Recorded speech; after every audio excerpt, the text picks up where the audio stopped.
Hello, everybody, and welcome back to the channel. Long time no see. Sorry for the long hiatus, but I'm happy to say that I'm back now, and with a new computer to boot. This is part 31 of What If Deku Had Both One for All and All for One. Thanks again to Roxi2Star and ThatOneZed for allowing me to adapt their amazing story. Now without further ado, let's dive on in. Chapter 62, Don't Dare Stop. Hitachi tried to keep his breathing calm. Aizawa had been stolen by this Hassaikai asshole. He'd pulled him out of the main room into a small side one. Hitachi had slipped in after him. He was thankful for his costume's ability and his training from Aizawa to move silently. He clung to the corner of the room, hiding in the shadows. Chrono, the Hassaikai member, leaned over Aizawa. He'd blindfolded him. He sure fucking moved quick. He crouched over his teacher, a silver arrow part of his quirk, hung low as if ready to pierce him again. Where am I? Aizawa asked. SHHH, Chrono said, Erasure Hero. Eraserhead. We did a lot of research on you while developing our bullets from Ares' quirk. I thought it would be more useful to keep you alive for the time being, but if it comes to it I won't hesitate to kill you. Hitachi had to move. What could he do? His mask had been shattered in the blast of Chisasuke's power. The only voice he had was his own. But if they knew about Aizawa, would they know about him? He was on national television. And Midoriya had been a great example of how his quirk worked. Would they recognize him? Aizawa's hand shook. Just relax. You're slowed. You'll be like this for at least an hour, he said softly. He pulled back his hood and tossed his mask aside. Fuck. What about Midoriya? Should Shinsu have stayed back there with him? What could he do? He should have tried talking to Chisaki. But he couldn't leave Aizawa to die. He was their teacher. He was Hitachi's hero. Chrono was holding a knife in one hand. What should Hitachi do? Should he talk? What if Chrono didn't respond? Should he attack? Was he strong enough to knock him out in one hit? He wasn't Midoriya or Todoroki. He wasn't strong like they were. He was just some nobody from general education. You're already such a great hero. You're my hero, I mean you did actually save me and my dad's lives. Midoriya had believed in him. A loud crash sounded from the next room. It was massive, sounding like the whole ceiling had caved in. It made Hitachi wobble, but he kept himself upright. Chrono had to catch himself on one hand. This was his chance. Chrono was distracted. Hitachi moved behind him. Hey, Chrono, he said, what's up bitch? Chrono turned but didn't talk. One of his hair arrows came flying towards Hitachi. He dodged and moved in close. He didn't have a fighting quirk like Midoriya or Todoroki, but he did have brass knuckles. He punched him hard enough to knock him off of Aizawa. Hitachi leaned down and started pulling the bindings off his eyes. Another arrow came at him. Hitachi was nearly hit, as it slid across the back of his armor. You suck at this, Hitachi commented to him. Can't even take down a 16-year-old. Are all the Hassaikai pathetic or just you? Chrono growled deep in his throat and lunged at Hitachi, knife in hand. He stood, his mind flashing to his spares with Eureka. She had shown him how Gun had taught her to disarm an opponent. He grabbed the wrist of the arm, he felt the knife and knocked it from his hand and flipped him over his body, slamming Chrono into the wall behind him. Eraser, I could really use a hand, he said and slipped the bindings off his eyes. He'd attacked when he'd mentioned the Hassaikai. Right. Yakuza loyalty. You know that Chisaki guy is kind of a little bitch. Throwing a tantrum. I can hear him getting his ass kicked by a teenager as well. Maybe it is your whole gang that's pathetic. Once again, Chrono attacked. His hair arrow came right for Hitachi. He ducked down and ran towards Chrono. What's the matter? Hitachi asked, afraid to talk back. He landed another punch on him. Chrono kicked his leg out from under Hitachi, knocking him down to the ground harshly. His head smacked into the floor hard. His vision grew blurry. He flexed an arrow and went to drive it into him only for it to stop. They both looked at Aizawa. He lay with his head facing them, his eyes glowing and his hair floating.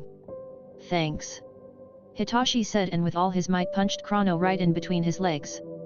Fuck. He screamed, falling to his knees. I'll kill you. He yelled. The door burst open, and Amajiki stood in the doorway, his arm contorting into that of a swordfish as he took down Chrono with a single stab. "You two all right?" he asked. Amajiki looked terrible as he supported Togata on his back. He looked just as bad. Hitachi nodded. "Grab Eraserhead." The fight moved to the street level. Hitachi nodded again and grabbed his teacher. "Is that what the noise was?" he asked. "I think so," Amajiki said softly. "Word is it's Deku out facing him alone. His blood ran cold. We have to help him." Earlier, the phantom vestige of Banjo Daigoro was gone. Once again, Izuku was alone with Chisaki. Sir Nitai lay someplace, bleeding to death. He'd save him once Chisaki was dealt with. He flung Chisaki into the ground, Black Whip going wild around him. "Gawk!" Chisaki cried as his back made impact on the ground. Izuku lifted up, floating above him, rage pouring from his heart. Rage for Nitai, for Togata, for Eri. As well as all the anger he's been carrying around for weeks. The anger at his dad, at Shoto, at Toshinori. The rage he'd had in his heart since he woke up in that bar in Kamino all those months ago. What are you? Chisaki spat as Black Whip coiled around his body and lifted him from the ground. Izuku grit his teeth. "Your worst fucking nightmare." He snarled and flung Chisaki across the room. Izuku landed and bounced from the ground, propelling himself forward. Chisaki hit the wall, cracking it. As Izuku sped towards him, he used pull to bring Chisaki away from the wall, only to slam his fist into his chest at 30%. Chisaki crashed right back into the wall, breaking it further. He placed a hand on the wall behind him, spikes shooting from it. Danger sense guided Izuku's body as he jumped back, using shield and Black Whip to block the hits. Black Whip spiraled around him, knocking into everything, destroying whatever it came into contact with. Chisaki broke down and rebuilt his body, stepping away from the wall. "That hurt you, brat," he snarled.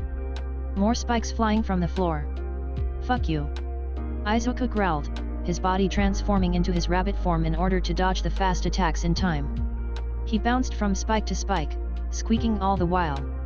Chisaki was just healing himself. He needed to take him down fast so he couldn't get back up.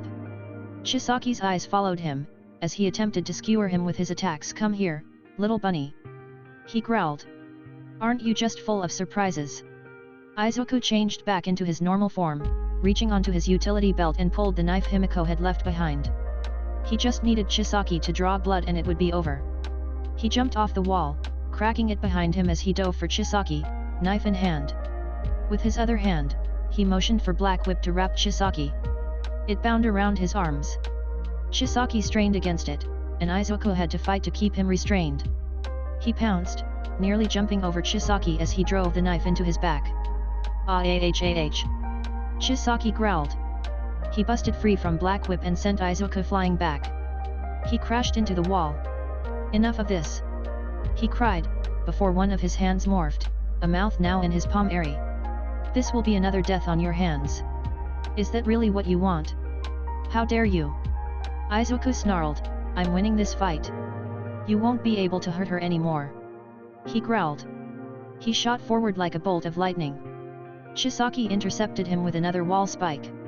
Black Whip destroyed it, but it was enough to slow him down and for Chisaki to dodge. "Stop!" a small voice cried. Eri stood in the hole Izuku had carved for her in Togata's escape. She was crying, "Stop! I don't want this!" Izuku gasped. "Eri!"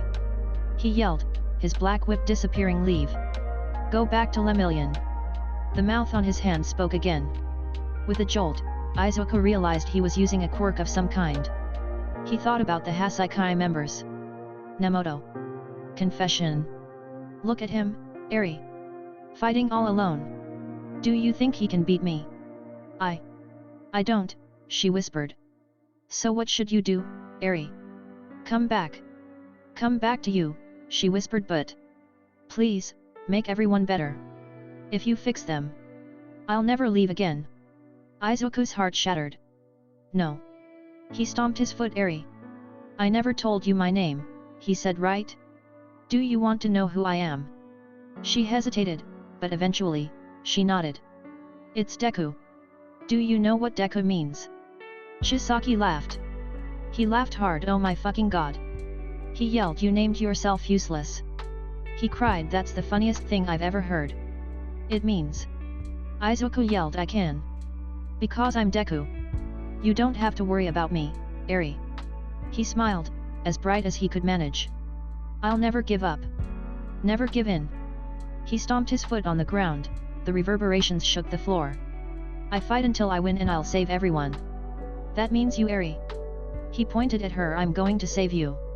"She doesn't want you to save her." Chisaki yelled. "Too bad." Izuku yelled, "No one is dying here today." The ceiling collapsed. Ryukyu and the massive villain they had been fighting above fell through to the basement level. Okako and Tsuya were falling with them. "Deku-kun." Okako called, "But if you're here then who?" "Hi, Oka-chan." Himiko's called from the hole they had just fallen down. Izuku watched for a moment as his face melted off her body. "Fancy seeing you here." She was with twice A and D. Compress? Maybe it was a copy Tuya had only mentioned. What the fuck was he doing? They didn't matter right now. All that mattered was Eri. He turned his sights onto her. "Eri." He yelled and jumped for her. But Chisaki was faster. He blasted her up into the air by using his quirk on the ground. She flew up and into his arm as he escaped higher on another pillar. He was going to escape through the hole. "Chisaki!" he yelled. He jumped, using float to make him go higher faster. Lemillion's cape had been caught on a piece of rubble. It flew past Eri as she was caught in Chisaki's arms. She grabbed it. She grabbed it. She wanted to be saved. She needed to be saved. Izuku held his arms out towards her. "Eri." He said again, "Come here." He begged. "Mom, help." He held out his hands towards her. A flash of light and Chisaki came undone. Back to normal as Nemoto landed behind him on the pillar. Eri was free. She was falling. Help me, Mom." He pulled her into his arms. "Give her back." Chisaki screamed. "I'm never letting you go again," Izuku promised, pulling her close and hugging her to his chest tightly. He felt her exhale. Spikes extended towards him. What could he do? His arms were full of Eri. Shield was out. Blood Curdle was out. Rabbit no. Black Whip? He didn't know how to control it. Float was only good for up and down movements. What could he? There was no time. His brain couldn't keep up. But his body knew what to do. 100% one for all shot through his body. He kicked his legs, smashing the spikes, and up they went. It was so fast. One moment Izuku was staring down certain death, the next he was hanging several stories above the ground.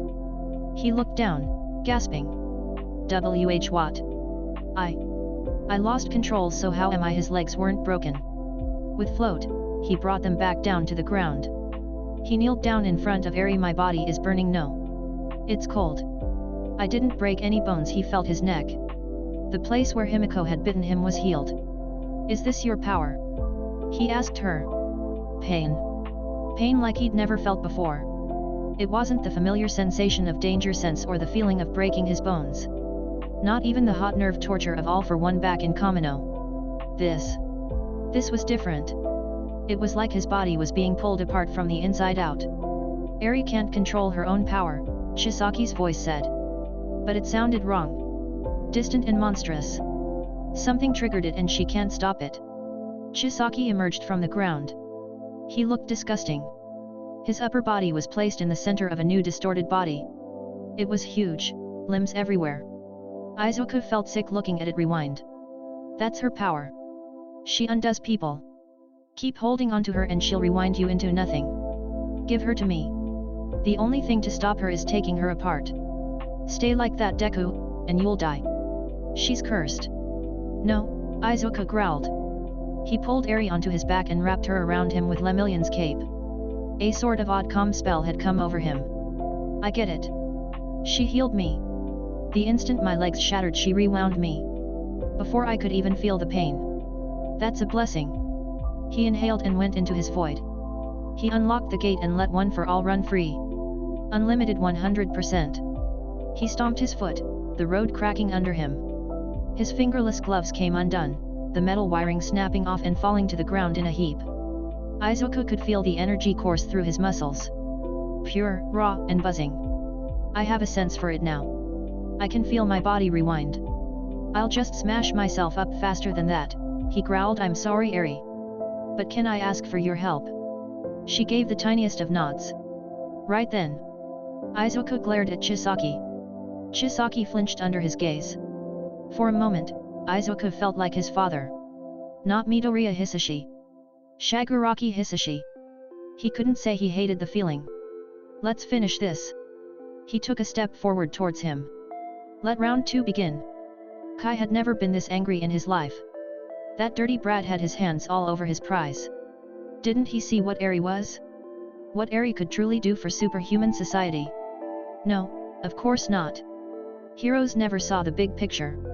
They could only see what was directly in front of them, like the lowly idiots there were. Right then, Deku said. Deku, what a terrible hero name. Who would ever be afraid of a guy named Deku? Then that gaze turned towards Kai. The sheer energy this kid gave off, it was suddenly gut-wrenching. His fight or flight instincts kicked in, and for a brief moment, Kai wanted to tuck tail and run. Every part of him quivered. Like death itself was breathing down his face. In the back of his mind, remembered the old man saying something about the shadowmen of the underworld. And how his stare could paralyze people with fear. He forced those feelings down. He'd tear this kid's throat out. Let's finish this. Deku took a step towards Kai. Then, he vanished. The sound of lightning cracked around him. In an instant, he was in front of Kai, and a swift kick had him soaring into the air. He tried to orient his body midair, but it seemed impossible. Another crack of lightning and Deku practically shot through him. This power was nothing like what he'd been displaying before. I'll just smash myself up faster than that. Was his power so overwhelming that it broke his body? Oh fuck, Eri was healing his body as it broke. Which means he didn't have to hold back for his own safety. A huge boom sound and another massive punch. Kai felt his large body want to fall apart. With the use of overhaul, healed himself. He swung a huge fist to swat the annoying fly, only to be stopped by a gigantic green shield.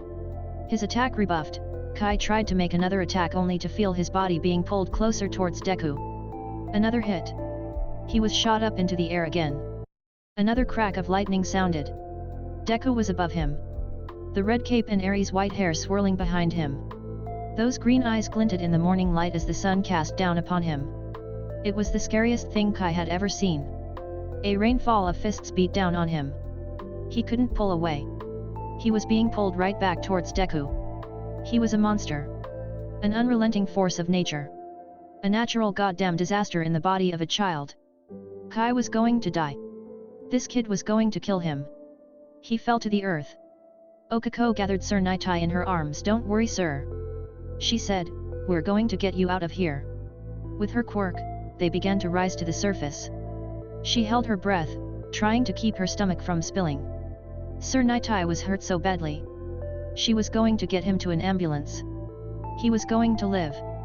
They landed on the ground just outside of the massive hole in the street. Sir Nitai looked up. I can't see. He mumbled, can't see the outcome. SHH, don't talk.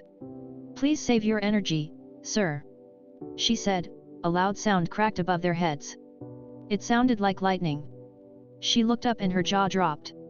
Chisaki was in the air, his gigantic body he'd built from the huge villain from earlier had just taken a beating. A flash of green shot through him. Her eyes tried to adjust against the harsh light of the morning sun. Oh my god, she whispered. Another shot, another crack of lightning. That's Deku-kun. I can't see the outcome of the fight, Sir Nitai whispered. Before, all I saw was his death, but Midoriya is changing the future. Every time I look it's different. His eyes were locked onto Deku. It's like he has so many options, and he's stopped thinking. The future is unsure. Does this mean? His voice was small. I hope so. Those last words, to Okako, sounded like a prayer. There was a news helicopter flying nearby. It was clear they were filming Deku. She frowned. Another crack and Chisaki's monstrous body went down hard. The crash shook Okako hard. Deku had aimed for it to land in the middle of the street, far enough away to not damage any property or hurt anyone here on the ground level. Deku landed, not far from them. She noticed he had Eri strapped to his back.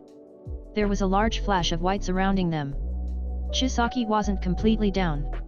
He'd changed his body into that of a massive hand, moving down to crush Deku. Before Okako could move, it came in contact with the light around Deku and Eri. In a flash, the arm had become Chisaki. He flew past them, landing near Okako. The large villain lay unconscious not too far away. Okako pounced, getting Chisaki on his back and securing his hands behind his back. She knocked him out, though he had already been most of the way there. Deku-kun. Ah! Deku screamed. He was on all fours. His face was obscured by the bright light. Ah! Fuck! Eri! It's okay. Deku-kun! She cried, gently laying Sir Nightai down. His eyes met hers. They practically glowed green. Don't come close. Her quirk. It rewinds people. You'll get caught in it. He was cut off by another scream. Eri, calm down. You're okay. Okako could only watch her friend be pulled apart. Hitachi was exhausted. His head was pounding as he pulled Aizawa with him. They'd made it to the inner sanctum of the Hasaikai hideout by following Amajiki. Then, Ryukyu had taken them onto her back, and back to the surface. What the hell? He heard Ryukyu ask. She turned back to her human form. Hitachi had to agree. Chisaki was unconscious, and Midoriya was surrounded by a bright light screaming. Yurika looked back at them, tears in her eyes. Something is wrong. She cried, I think it's Eri's quirk. It's hurting Deku-kun. We have to help him. Eraser. Hitachi nudged his teacher. Aizawa didn't respond. He was unconscious. Aizawa. Wake up. He dropped him down and shook his shoulders. Midoriya needs you. Right now. He cried. Tears pricked his eyes. If Eri's quirk was out of control, he needed to erase it. Midoriya was going to die. Sensei. Sensei Shouta. He yelled. Midoriya screamed. If he didn't wake up right now, his best friend would die screaming. He had to. It was up to Hitachi. He knew what he had to do. He stood up, dropping Aizawa and running over towards Eri and Midoriya. Eri. He called, activating his quirk. Eri, please listen to me. Just say something back. Anything. Just respond to me and I'll make it all stop, okay? I'll save you. Eri was screaming too. Her eyes were screwed shut. The horn on her head had grown twice its normal size. Finally, she opened her eyes. Red meeting purple. Hitachi ran forward, stopping just at the edge of the white light. Just say anything. Say okay. Can you do that? Just say the word okay. He told her. Tears formed in her large red eyes. Oh okay. She yelled. His quirk locked into place. The light stopped. She and Midoriya both fell over. Aizaku. Hitachi yelled, running to his side. He released Eri from his brainwashing. She fell over into Midoriya. He got to them, pulling them both into his arms. Aizaku, are you okay? Midoriya was still awake, though he looked like he hadn't slept in weeks. His nose was bleeding down his face. Too many quirks. He mumbled before his eyes widened. Help, he whispered. Get me to Chisaki. Hitachi shook his head. No, it's okay. He's down. We got him. Eri is safe, he said, and used his arm to tilt Midoriya's head so he could see Eri. We saved her, Aizaku. Hitachi was crying. It's over. Nightai, Midoriya insisted. He won't. His voice broke. Get me to Chisaki. I'll take his quirk. Heal him, and give it back. What? Hitachi asked. You can barely move. I have. Midoriya's eyes slipped closed as he slurred out his words. Midoriya was out cold. Aizaku. 9:15 a.m. 12:30 p.m. Aizaku woke up in a hospital bed. Honestly, was he even surprised anymore? He sat up like a rocket. What, he asked, his blurry vision slowly starting to clear. Where what? Mido. Shinso cried. He was in front of him, leaning over the bed Aizaku was laid up in. Mido, you're okay? He cried. You were out for a bit there. Scared the hell out of me. He blinked a few times. Shinso was still in his hero outfit, though he wasn't wearing his mask or capture gear. He seemed mostly okay. What happened? I remember. Chisaki and I fought. I think. Eri. What happened to Eri and the others? Well, Aizawa began. Aizaku's head spun around to his teacher. He was also in his normal hero outfit. I got some stitches. Shinsu here has a minor concussion. You're unharmed but were brought in since you fell unconscious at the scene. According to the doctors, however, you've got a clean bill of health. Eureka and Ashui are still at the scene with Hato. They're taking care of the cleanup, but I'm sure they'll come here once that's all finished. Should be soon, he said and walked closer to the bed. Kirishima, Amajiki, and Fat Gum all sustained major injuries, but nothing a few healing quirks and a few days of taking it easy won't heal. And the others? Izuku asked. Aizawa frowned. Eri is under quarantine. From what you told Eureka, that seems to be the best bet. Since her quirk is so volatile. She's also been running a fever. They're doing all they can. I'll be staying close by to turn off her quirk for the time being. He sighed. You were the only one who could get close to her. You pulled that off by continuously destroying your own body, right? Izuku nodded. That's right. Her quirk was so fast I didn't even feel the pain. I was able to use that quirk at 100% of its power. He looked down at his mangled right hand. It was honestly exhilarating. You're on the news, Shinsu said. I watched some of the broadcasts. Dude, you looked fucking insane. Aizawa cut them off. Don't worry about that right now, he said. Come on, both of you should come with me. It's Sir Nightai. Izuku threw himself out of the bed. Shinsu stood. How is he? Shinsu asked, is he going to be alright? You should just follow me, he said, and he led them both from the room. It wasn't a far walk before they reached the room that housed Sir Nightai. Aizawa opened the door. Oh. You did make it. Izuku peered past him, and his eyes grew wide. Toshinori? He asked, stepping into the room. He wasn't alone. Bubble Girl, Centipeter, and Recovery Girl were all in the room, as well as the doctor. Sir Nightai's cot was covered by a curtain. Why are you here? He asked, stepping over to him. This was the first time Izuku had really talked to Toshinori since their fight. I called him here, Bubble Girl said softly.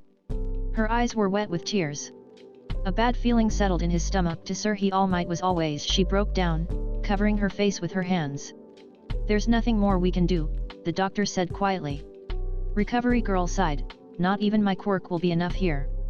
It's a miracle he's breathing even now, the doctor continued. It's very likely he won't make it through the hour. Izuku frowned. He turned. If I see Eri I can. Aizawa put a hand on his shoulder. Her quirk. He said very softly, so only Izuku could hear. We know nothing about it. It's volatile as it is, and you'll only make it worse if you take it. Where's Chisaki? He asked Aizawa softly. If I just... He shook his head. On his way to a villain hospital. I'm sorry Midoriya. Tears gathered at the corner of his eyes as he turned away. Aizawa backed off him to the back of the room. Damn it. He had passed out on the scene. He'd had a quirk overload. Had he just been able to fucking keep it together he would have been able to help Nightai. This was his fault. Shinsu choked out a sob behind Izuku. He whipped his head around. Shinsu had leaned into Aizawa's shoulder. Aizawa wordlessly wrapped his arms around him, pulling him in close. Their teacher petted the soft hair of Shinsu's nape. I know. He whispered to Shinsu. Izuku turned away and found himself staring up at Toshinori. His face was grim. Where's Dad? He whispered, moving to stand next to Toshinori. At the school. He was put in charge of your classmates at the dorms. They're all very worried. Your father is with them, keeping them calm.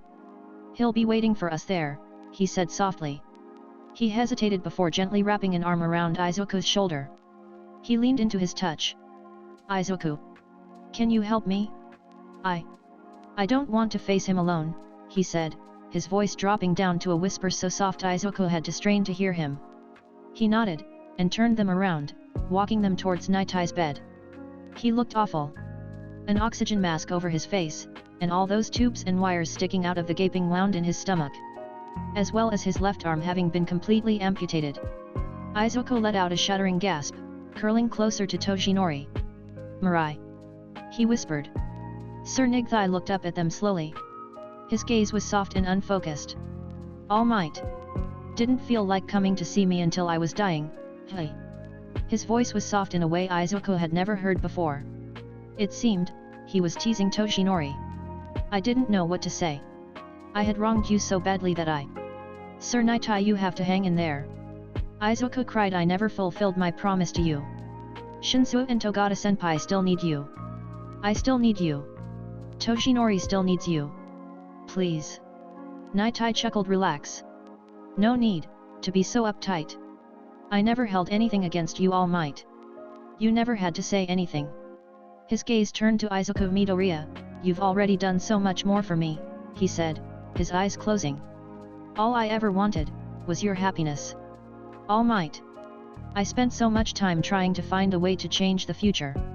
And today Midoriya showed me. He smiled so softly Izuku wasn't sure if he saw it. Not just him. Everyone believed so strongly in the same future and you all worked to make it come true. Midoriya, you pulled that future into your grasp. The doors to the room burst open. Togata limped in, dragging a nurse behind him. He looked exhausted, his body battered and bruised. Sir Nightai! He cried. He shook the nurse off him and ran to the bed. He crashed into the side of it, gripping the railing. You can't die. He said, tears welling in his eyes. You can't. Mirio. Sir Nightai said, you, wonderful boy. I put you through so much. Everything you did only made me stronger. I am who I am because of you. Please sir, please don't die. I can't, I'm not ready. Shinsu was Izuku's other side. He was still crying. Sir, you believed and you picked me. Please Shinsu's voice broke as his body shook with sobs. Sir Nightai lifted his hand and rested it on Togata's cheek. His eyes began to glow. Oh Mirio. You're going to make a great hero. He smiled, big and bright. You're going to be just fine. So keep smiling. His eyes slipped closed, his hand fell from Togata's face. Sir. Togata cried. The heart monitor went dead. Shinsu pushed himself away and retreated back to Aizawa's arms. Their teacher didn't fight or protest. Just wrapping Shinsu deep into his arms and rubbing his back. Togata reached a hand back, grabbing Izuku's chest. He was sobbing so hard. Izuku grabbed him from behind. He pressed his face into Togata's broad back and cried. He squeezed Togata tightly, grabbing at his chest desperately. He sobbed. Beside him, Toshinori let out a soft cry. Izuku looked up. His stepfather was crying. Suddenly everything didn't matter. The lies, the fights, the avoiding. Nothing. Everything melted away. All that was left was grief. It wasn't like when he lost his mother. This felt different. He wanted comfort. He wanted his dad. And Toshinori was his dad too. Izuku gave Togata another squeeze before he pulled away and threw his arms around Toshinori. He smashed his nose into his chest. Toshinori wasn't sturdy like his father. He was small and frail but no less comforting for it. He smelled of fresh linen and some cologne. Izuku never realized how much his scent relaxed his body too. Two thin arms wrapped around Izuku, squeezing him tight. Titosh, I'm sorry, Izuku whispered. It's my fault. No. He said softly, you didn't do this Izuku. He sobbed. I could have saved him, he choked out. I could have. Toshinori shook his head. It's okay, he whispered. I love you, Izuku said through his tears. Toshinori's chest hitched. I love you too Izuku. Chapter 63, Salvation. Chapter by Roxi2Star. Shouto sat at his desk. Class hadn't started yet. His eyes kept flicking to the two empty chairs behind Bakugo.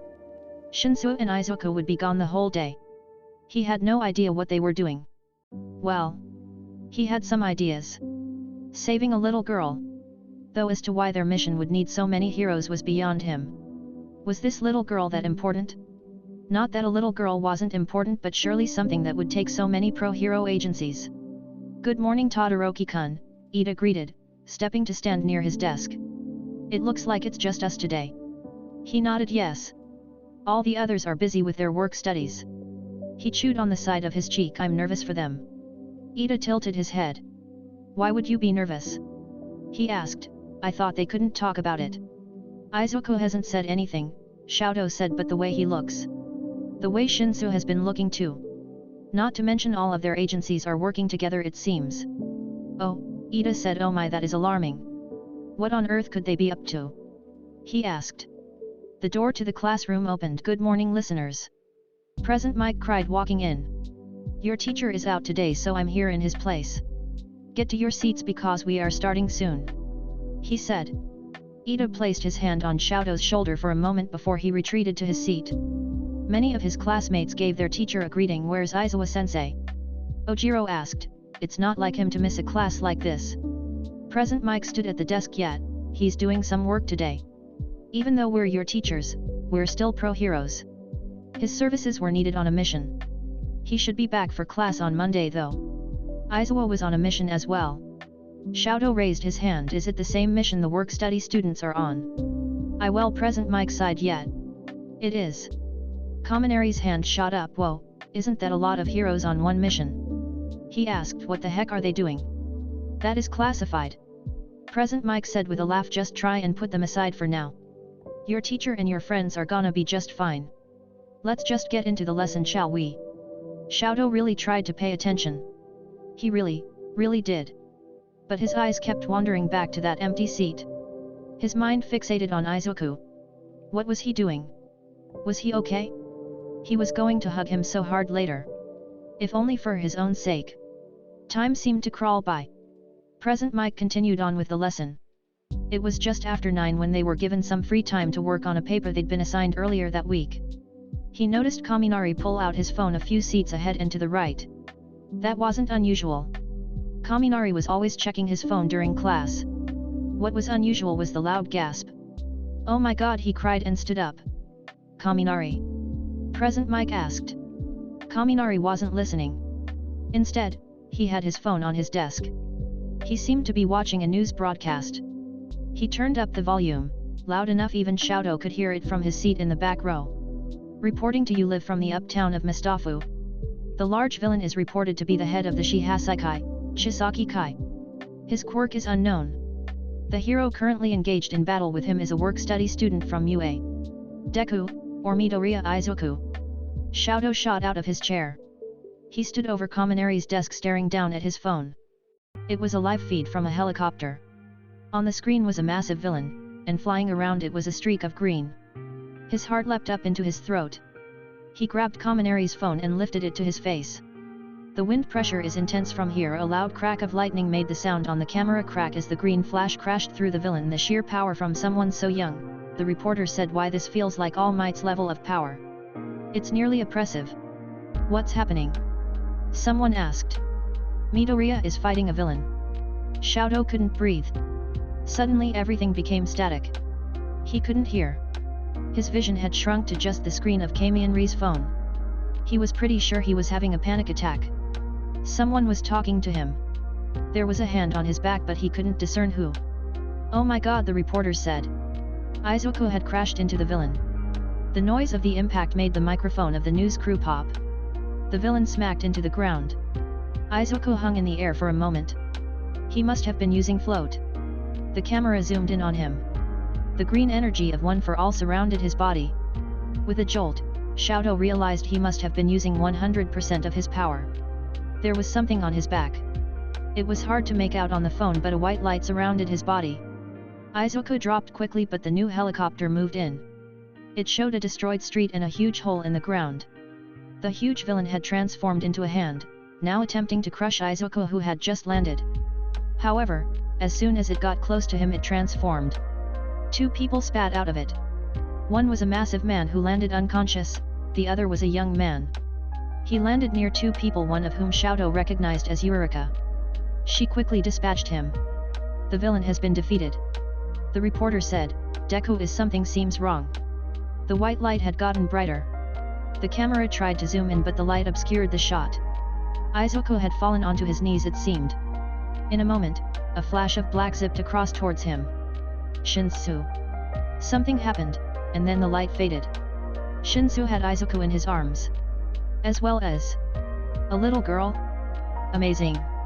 the reporter cried. "We just witnessed something incredible. The power. The sheer force. All of it from a high schooler." Shoto wasn't sure if he should be relieved yet or not. Izuku had stopped the villain but he was unconscious. He felt like he was going to be sick. A few hours later, Shoto sat on the couch in the common room. Most of the class was crowded around the TV. They had been dismissed from their lessons today. Present Mike had dashed off to the hospital. Midoriya-san had been called to watch over the class. He stood behind the couch Shoto was sitting on. He'd been pacing on and off. We've gotten word that there were no casualties. 3 civilians suffered minor injuries. The villain, Chisaki Kai, did major damage to several of the homes in the area, but the hero student Deku was able to keep it to a minimum. The Shihasai Kai had apparently been producing drugs that could enhance quirks or temporarily shut them off. We had heard about them initially about a week ago in the fight with the Fat Gum Agency when the UA student Red Riot had his debut. The Fat Gum Agency was actually here at the scene earlier today. Red Riot, another UA student, Suniter, a 3rd year, as well as Fat Gum himself, had all been injured but are going to make full recoveries. Thank God, Ashido said quietly. She was sitting pressed between Zero and Kaminari on the other couch. Bakugo was standing next to them with his arms crossed. He looked tense. The Ryukyu agency is currently at the scene. The number 9 hero was joined by 3 UA students. Nejire-chan, Froppy, and Uravite. The entire Yakuza group has been placed under arrest. We'll have more information on that as it comes out. Shouto tapped his foot impatiently. What about Izuku? Was he okay? We have word from the hospital the heroes from today are at, that Deku was reported awake. It seems he's the man of the hour. Midoriya Izuku was the UA student who had been kidnapped by the League of Villains back in July. He's a 16-year-old UA first year. The TV displayed a picture of Izuku. His portrait from the sports festival. Shouto let out a sigh of relief. He was awake. Still, he felt nervous. This is insane, Midoriya-san said, just showing his picture on national television without he sighed. We did all sign media releases, Yaio Rosa said. Technically, they're well within their rights to do this. Midoriya-san sighed deeply. I know. I just wished that I'd know. Fuck.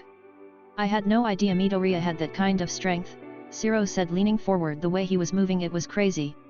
He normally doesn't, Shouto said. Something must have happened. He was carrying someone on his back. They haven't talked about it.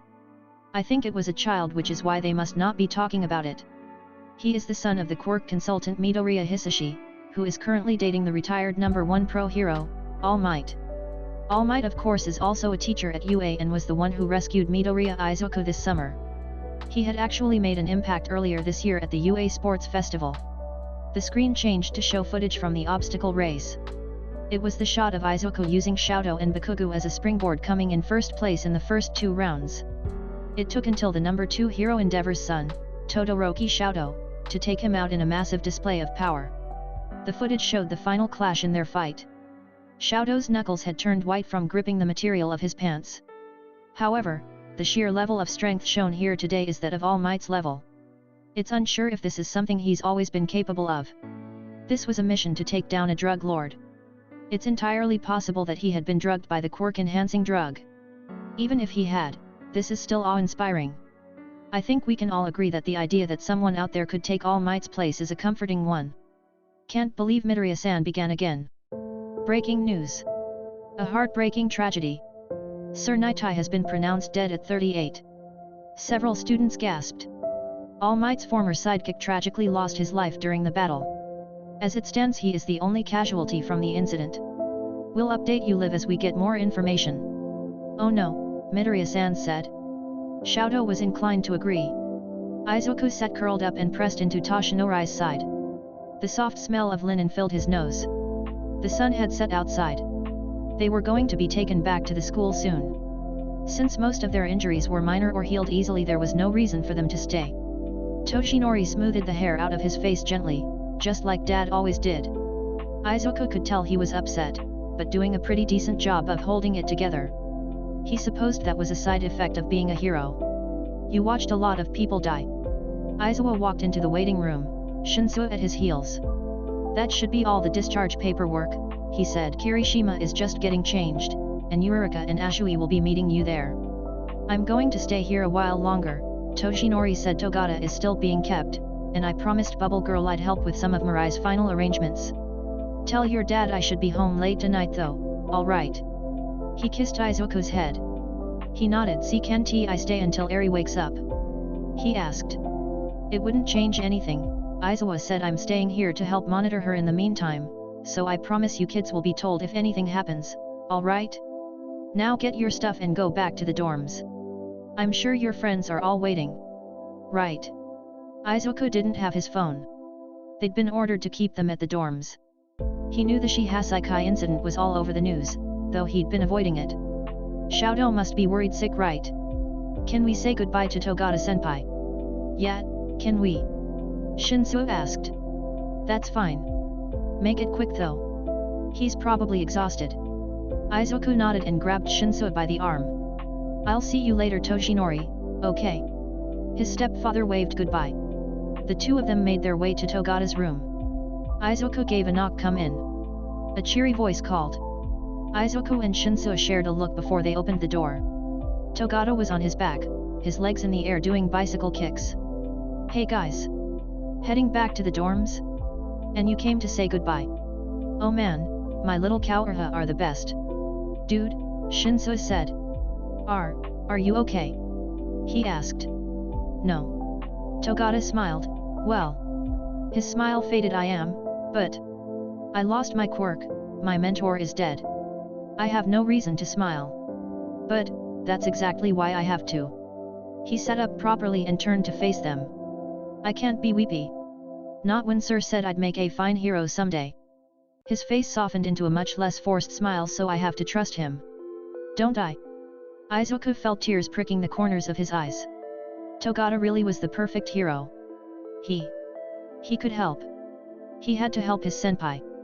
He bowed his head. Togata-senpai, what if I told you I had a way for you to get a quirk again? He asked before lifting his head to meet his eye. Shinsuo jumped back. Well, Mito, do you? He stood up properly and put a hand over his own chest. My quirk. He started. I have a special quirk. It's called All for One. It's the ability to give and take quirks. I have a few. Some just appeared, but a few I took from villains in life or death situations where it was the only way out. I can give one of them to you. You'd have to start all over, but you'd still be able to become a hero. Izuku said. You can have any one of them. I have a shield, I have one that lets you float, I'll even give you my mom's quirk, pull. Togata blinked. Whoa. That's crazy, he said, but I'm okay. I don't need one. He smiled. Besides, Aizawa told me a bit about Eri's quirk. He said that maybe someday she can rewind me and I'll get permeation back. He reached out and ruffled Izuku's hair. I've got Sir's prediction backing me up. I'll be just fine. Togata-senpai, I really think you should take his offer, Shinsuo said. Even if Eri can rewind you, Mito can always take the quirk he gives you back and then you'll have permeation back. It can be a placeholder. Togata grabbed them both around the neck and pulled them down into a hug. Don't need it, he said softly. I'll be fine. This is just a bump in the road for me. Besides, I'm your senpai. I'm supposed to be taking care of you too. So just keep smiling. Lemillion, Deku, and Mind Jack will all be back at it again together someday soon. Izuku and Shinsuo hugged him back, both of them unable to keep their tears at bay. We'll be waiting for you. Izuku cried and buried his face into his neck. Xiaodo had barely moved from his spot on the couch all day. He stayed glued to the TV. Usually, someone was at his side. Ida was the most constant. It was their friends who were mostly involved. The Baku squad hadn't strayed far from the TV either. All of them worried for Kirishima. Yaeorozu had brought him tea every hour or so. He barely drank any of it. Shiro had been pacing between Xiaodo and Ashido, and Kaminari. Midoriya-san had only left the room after the news broke about the League of Villains and their stealing from the police and the maiming of Chisaki Kai. That was very worrisome for Xiaodo. Just what the hell was Tuya doing? Probably what he had to do in order for his double agent status to remain undetected. At least there had been no casualties, and the hero that did get involved, the Sand Hero Snatch, was knocked out cold and only had minor injuries. It was late. Would they even be home tonight? It said that Izuku had been awake at the hospital. But awake and well didn't exactly mean the same thing. That's right, Tanaka-san. The woman reporter on the screen said. Midoriya Izuku certainly seems to be the name on everyone's lips. Some have even gone so far as to call him the second coming of All Might. I know I'll certainly be watching him. Second coming of All Might. Xiaodo's leg bounced as he sat with the thought. It was almost shocking how correct they were. Izuku was literally the next All Might. It wasn't often that Xiaodo found himself thinking of his boyfriend's main offensive quirk. But One for All really was something else. Midoriya-san returned to the room. He stood behind the couch Xiaodo had been camping out on. Xiaodo looked back at him later. he said softly. I can't get through to him right now. He'd tried getting in contact with Tuya then. The door into the dorms clicked open.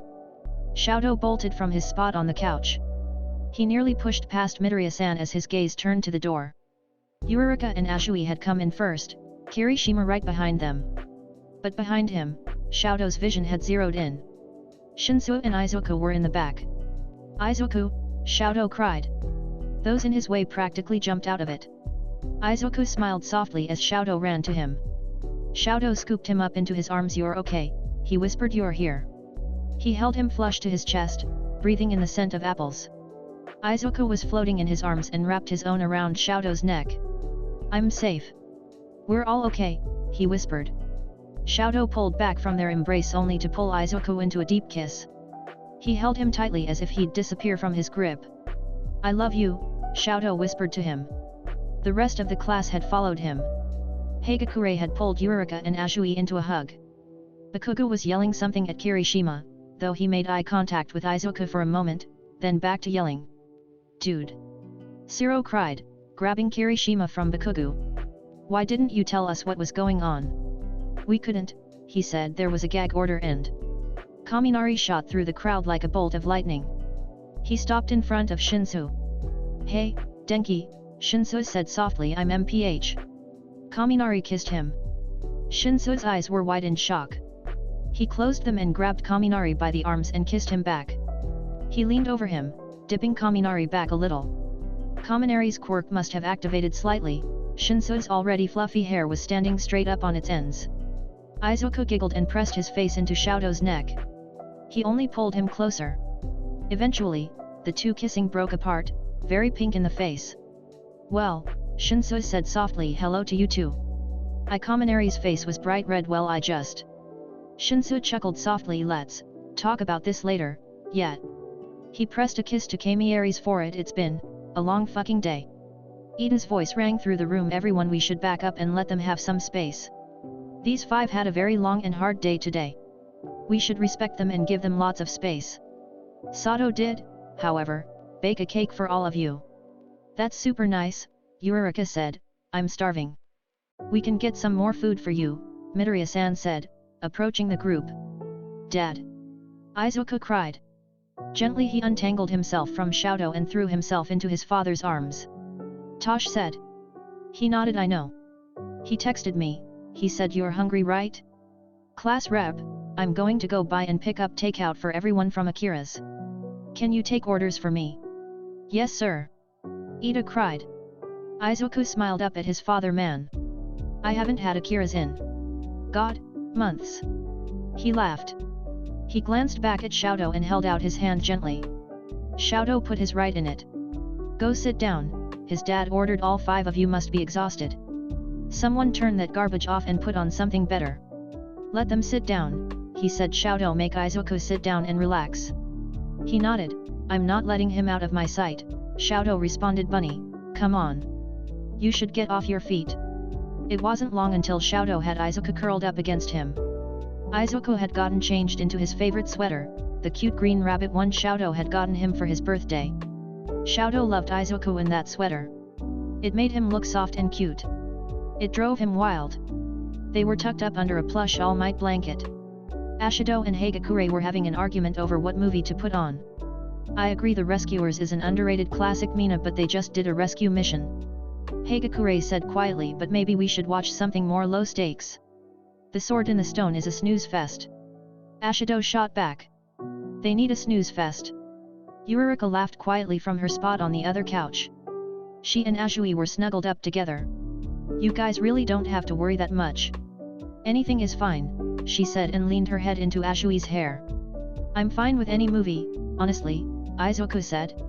He nuzzled his face into Xiaodo's warm left side. He made a soft chirping noise. Xiaodo only snuggled him closer. I just, you're so warm. You're like a heating pad. Could sleep like this. That's fine, Xiaodo whispered. I'll wake you when the food gets here, he said.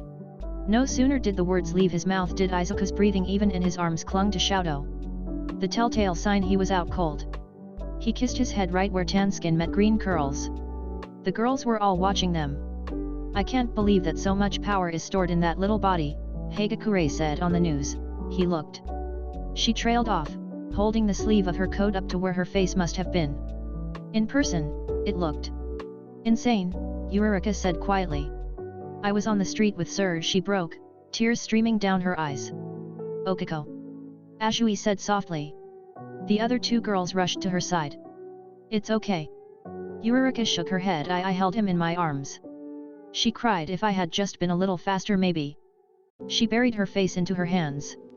Ida came into the room as if summoned by her tears. He dropped right in front of her, kneeling down on one knee.